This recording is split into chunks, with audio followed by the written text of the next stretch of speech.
Hi everyone, my name is Chad Cook, and I'm from Duke University in the United States of America. Thank you for taking this course called Manual and Manipulative Therapy, Mechanisms and Clinical Outcomes. I'll just give you a little bit of my background. I have been a physiotherapist since 1990. I'm an academic researcher, and I have been since 1999. I do have external funding to support my research. I have VA, DoD, and NIH funding. At the time of this presentation, I have well over 300 peer-reviewed publications. In fact, ExpertScape, which is an independent company that evaluates the scholarly contributions of individuals, has actually ranked me 4th out of all of the physiotherapist researchers in the world. I do have 3 textbooks. One of those textbooks is actually on manual therapy, and I have formally presented presently in 31 countries physically and over 35 countries using a virtual format. I do have a number of disclosures. I will say this, that none of the companies that I work with or independent groups that I am associated with will influence the material that I will present in this course.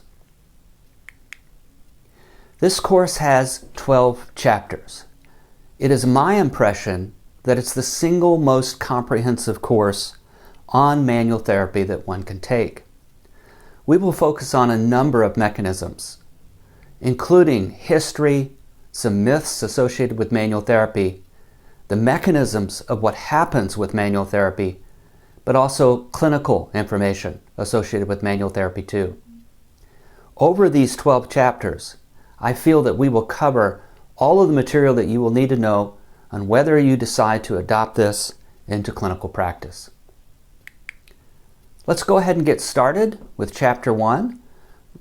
We call this the prelude because it's my hope that it'll give you perspective on why we're actually having a course dedicated to manual therapy.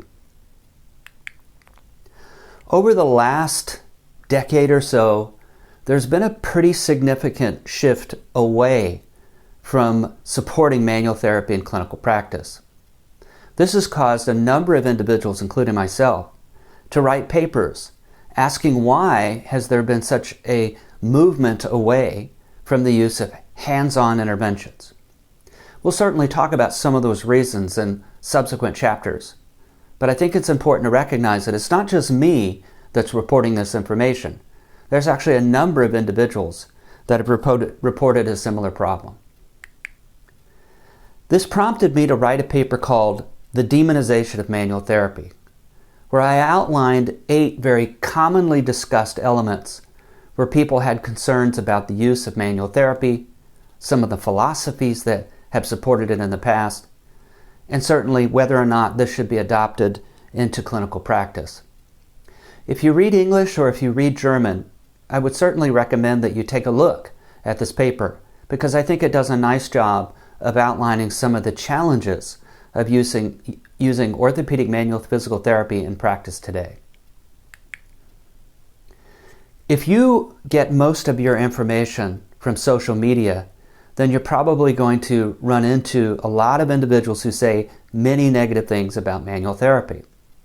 Some of the things may be that manual therapy has no clinical effect, or manual therapy leads to patients becoming addicted to the therapy, or manual therapy is an unskilled approach, we shouldn't use it, anybody could do it, or there isn't any evidence to support manual therapy. People have complained that manual therapy doesn't have a specific effect, and we'll certainly talk about all of these things in practice. And the last thing is the big question of how much training do you actually need for manual therapy? Certainly in my country, people spend thousands of dollars and years of practice, and it's questionable whether or not that much effort is really needed moving forward with manual therapy. Most individuals nowadays do receive at least a portion of their information through podcasts and other mechanisms because of time restraints. In fact, there has been an 157% increase on the amount of information gathered through podcasts just since 2014. And I understand why, because it's quite difficult to actually get information through journals because they're firewalled. It costs money to purchase papers. So why not listen to somebody who summarizes that information?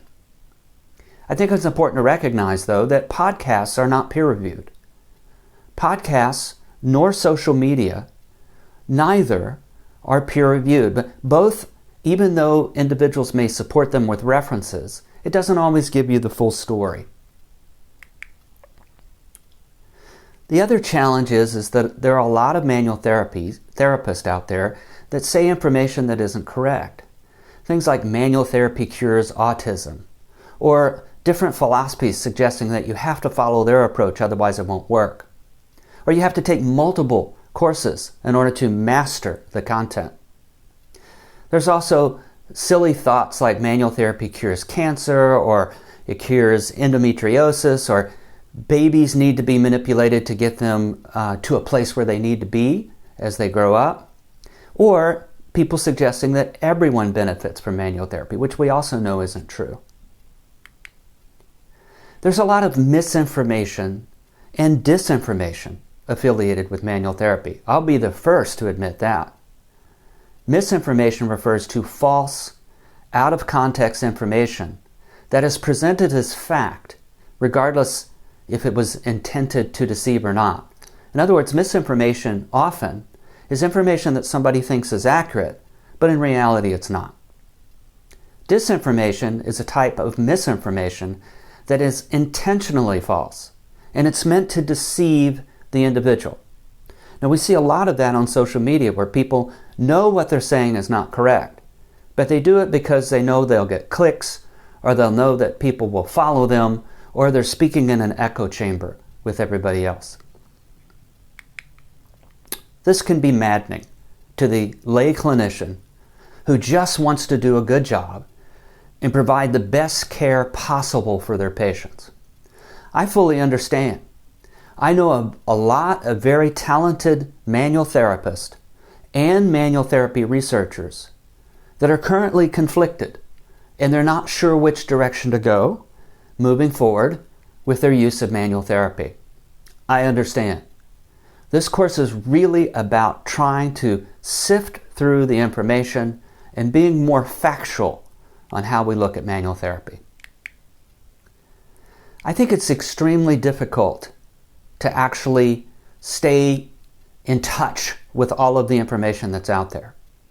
We know that there are over 3,000 randomized controlled trials on orthopedic manual therapy. We also know that there are 400 systematic reviews. So even if we just decide to look only at systematic reviews, there are so many that it's really unreasonable to think that we can read them all.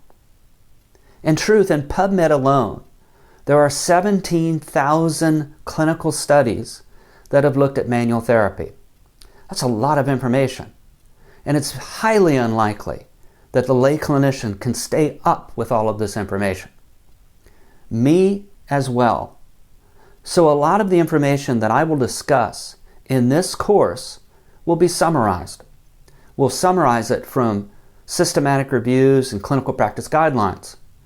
We will drill down in some cases to individual study levels, but in most cases I will synthesize the evidence so that we can be more accurate in how we assume these studies actually contribute to clinical practice. It's very challenging to try to get your information from a continuing education course because there's a conflict of interest. Regardless of the philosophy, they're going to focus on their approach as the best approach. That's not the best place to get your information. But neither is social media. As I mentioned before, social media is not peer-reviewed. So a person can say anything they want. They can also use any reference that they want to support what they're saying. That's not a balanced approach. That's what's different about this particular course. I will give you the pros and cons of manual therapy. And believe me, there are cons, but there are pros. So hopefully you get a more balanced takeaway from this. By the way, there is a tool called the Kardashian Index. And this is individuals who are social media influencers that really don't have the science to back up what they do. And I don't mean this to slight anyone, but when you look at someone who's providing information, take a look at their background to make sure that they should be the person that provides that information. I want to follow up with this. The majority of our interventions are in the gray zone.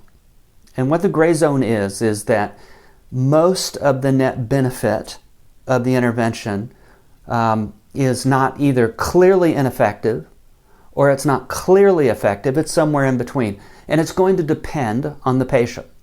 It's going to depend on the patient expectations. It's going to depend where that patient is in their recovery process. It's going to depend on many, many different things. And that's really important, I think, at this point, to recognize that regardless of our interventions, whether it's exercise, cognitive behavioral therapy, orthopedic manual therapy, you name it, most of these actually fall in the gray zone. We don't have any home runs or perfect scores, but we also don't have a lot of interventions that have absolutely no effect whatsoever. This course is about a fact check, and I hope that's what you're looking for. This particular course is all about what do we know about manual therapy, what can it tell us with respect to how we manage patients in the clinic, and what are the gaps, what do we need more of to have a better understanding of how to manage our patients. But we really need, at this point of what we know, we need a legitimate summary of the literature without spin. We don't need somebody who has a vested interest in this particular topic. We need a better understanding of the mechanisms of what actually happens with manual therapy. We need a better understanding of whether manual therapy actually influences patient-related outcomes. I think you'll be surprised at that one.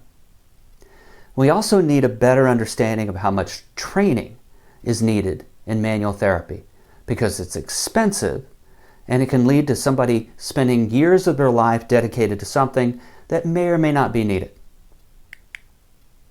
So at the very end, I provide a chapter summary for each of the 12 chapters. And basically, it's a takeaway of things that you should have gathered in the discussion that I provide. So here's the takeaway of Chapter 1. The use of manual therapy among clinicians has actually declined a good bit over the last decade because there's a lot of pressure being placed on it by selected individuals who are really pushing manual therapy to the side.